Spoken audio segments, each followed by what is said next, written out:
Hey you guys, it's Teresa and welcome back to my channel. If I look very yellow, one, I am a very yellow person. Secondly, I'm working on switching out some of the light bulbs in my room so like 2/3 of them are white instead of like 1/3 being white and the other being yellow, hence this really nasty yellow cast. But let's just kind of get into it. So today's video is going to be a book of the week, and as per usual with most of these books of the weeks I tend to do, I have thus since finished the book. So I will be having my review up sometime, hopefully this weekend. But if you want to see my thoughts as I kind of go through the book, or like, well, when I was in the middle of this book, then feel free to keep on going. But this book of the week, it happens to be What If It's Us by Becky Albertalli and Adam Silvera. Now let's just kind of get into it, because while I don't have a lot to say about the book, I will probably get on a tangent at some point. So, for those of you who don't know, What If It's Us follows Ben and Arthur, who is kind of like, they end up meeting at a post office. Ben is trying to ship off his ex-boyfriend's things, and Arthur just kind of followed him in because he was cute and he got a little creepy.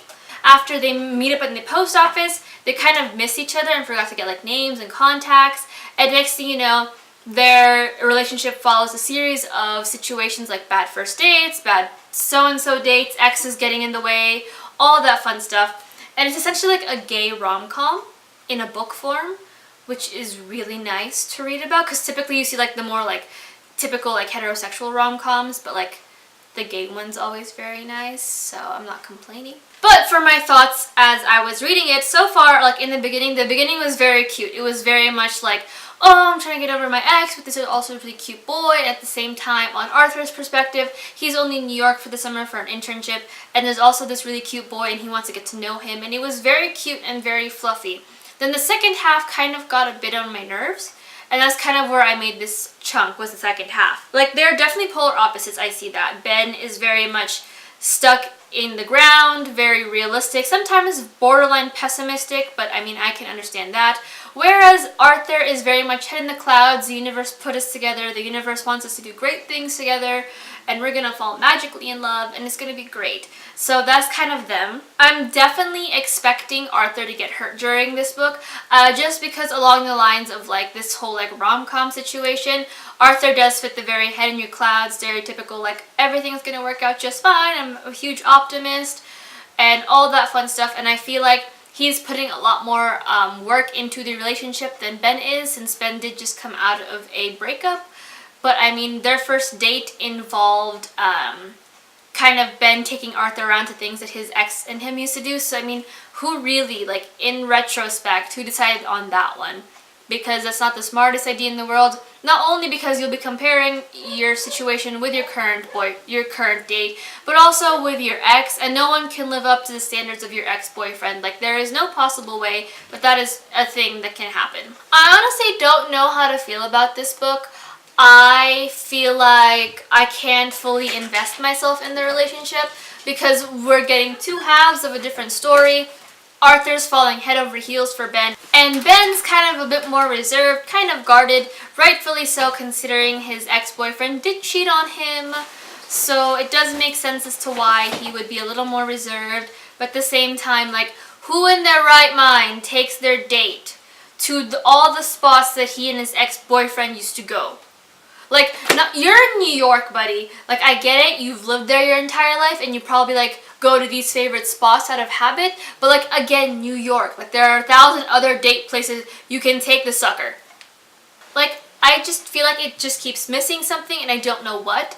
And at the same time, this book, since it is a rom-com, it does borderline, which isn't bad, but it is very predictable, and sometimes I can't, like, get myself invested because I know what's gonna happen. Like, I recently just watched Set It Up, or rewatched Set It Up for like the 1,000th time in my life.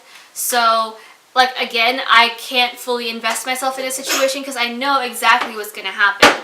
But I mean, hopefully, I'm hoping that it doesn't go in the direction that I think it's gonna go, and it goes the direction that I want it to go, or the direction that I didn't expect it to go. But considering how predictable this book has been thus far, I'm not really expecting the huge, like, drastic kind of situation happening. But we'll see what's going on with this book. But so far, it's, like I said, it's very cute, very fluffy, and I'm sure that once I do get to the ending, Spoiler alert, I did, but this isn't a review. I will probably most likely enjoy this ending because I love both the authors, and I just agree on all parts for a gay rom-com, especially one with Becky Albertalli and Adam Silvera having written it, so we'll see how that goes. But that is it for my book of the week for this book. Like I said, I did finish this book like a couple days ago, so I'll have my review sometime soon, but these are kind of my thoughts as I'm reading the book. Again, book of the weeks are not spoiler free, they are chock full of spoilers, so if you were expecting spoiler free, really sorry to hear, but I mean, you're gonna have to deal with it, because I mean, I've done these like, what, once or twice now? But if you want to hear more from me, I upload every Saturday and Wednesday. All my social media links will be down below. Subscribe so you don't miss out on anything. Like these videos. I do try to do these guys once a month, but sometimes if I find a really good book, I'll do them twice a month. But until then, I'll see you guys in my next video on Wednesday.